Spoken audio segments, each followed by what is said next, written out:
It's a pleasure to be back here amongst you, and also it's a privilege to seeing so many of you that I had the privilege to meet at previous conferences of the THIT. And I'm glad also to see that it grows.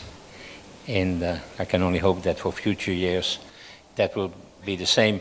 And this year especially, because we have given the international umbrella from the ISfTeH to this conference.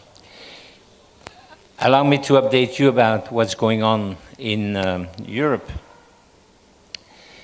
especially around the regulations regarding eHealth.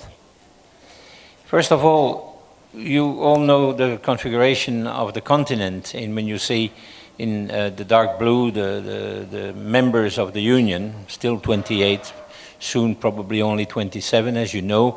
But look at the top figure there, or the top image. These are all the regions, and there are hundreds of them, which, by the way, all have a sort of representation in Brussels as satellites of the European Commission. And each of these regions have authority on health issues.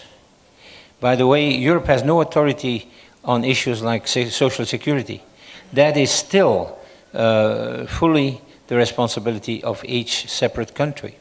So issues like reimbursement are at the national level, not at European level, just to know.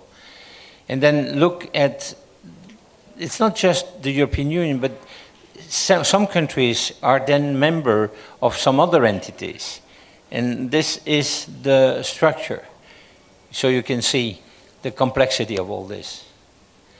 Well, the issues, they are basically the same as in all over the world. The growing demand of medical specialities, and also the rising costs. I'm not learning you anything from what you don't know already. And therefore, the solution towards the future is definitely eHealth. And whether you call it telemedicine, the mHealth that is part of it, the eHealth, the telehealth, it all serves one major purpose, which is the universal health coverage. That is the ultimate goal. And it's a matter of reaching it in quality, not necessarily in quantity. One thing is for sure, there is no way back.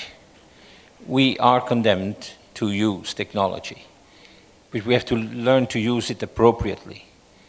And as the scope of all this grows as we speak, it's not evident for each of us in the professionals to be able to update all the time.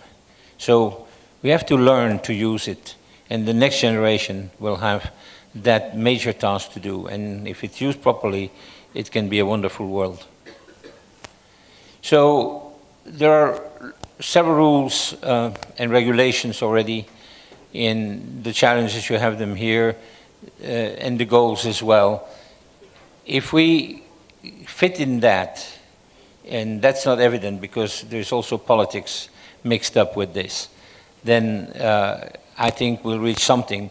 We need the rules and the regulations, absolutely, but definitely not too much, because if we want to regulate, and probably it's one of the aspects of Europe, they want to regulate everything.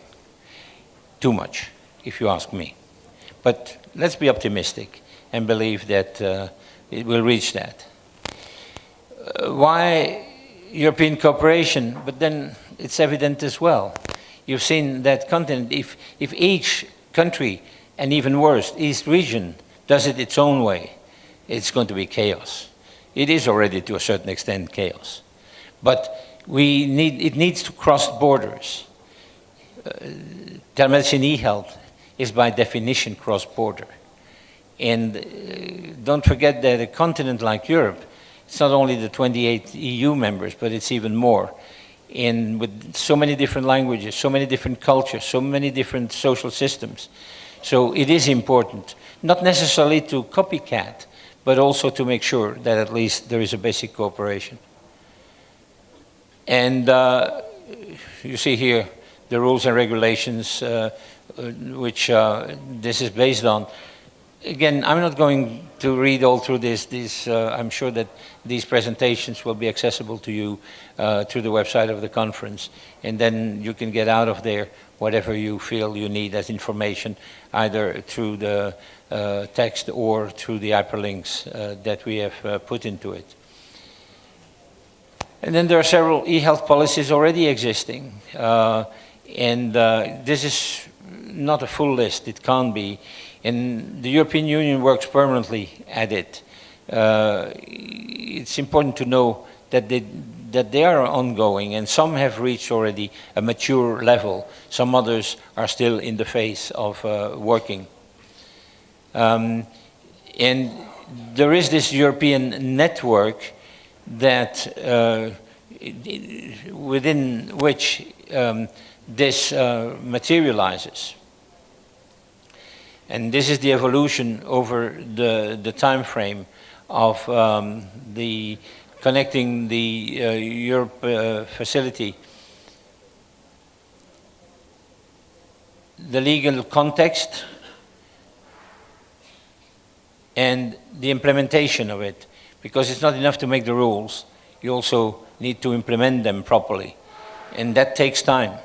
Europe has been working for a long, which is responsible for informatics, took the lead, not the directorate that was responsible for health. That came kind of later. Now today there is already closer cooperation. And here you have in this slide and the next some statistics from WHO showing that Europe, the European Union is really a leader in eHealth legislations, and you have the different sectors in which this legislation and where Europe has been, is a leader, is dominant. Because it's not enough to have a society, we need to communicate not only with our members, but also beyond that. And there we have our website, of course. We have our quarterly newsletters that go out even beyond our members to more than 20,000 people around the world. We have specific member announcements, and then also the ISfTeH, which is the journal of the International Society, in where you can find not only academic papers but also others, and which are run by Professor Mars and Professor Scott, who are here. And it's open access. You just have to register in it, and you have permanent free access to it. It may be very interesting for all of you to go in there and to subscribe and to follow the news. This is already the volume 4, meaning 4 years, and it goes on well and well. And actually, the abstracts of this conference are just being posted on the journal. So you'll find that in there. And then we have our annual events. This is the one, the international event, which is already the 21st, and then our permanent event in Luxembourg at Meditel, which some of you have already attended and know. And then last but not least, and as it was said before, it's not enough to listen into this, but we store all these knowledge resources in the website of Meditel, where all the presentations since 2002 have been posted, again, open access. And there is a lot that you can learn from there. And so if you're looking into information, please go there and see what you can find, and don't hesitate to contact us if you want some more guidance on it. Thank you very much.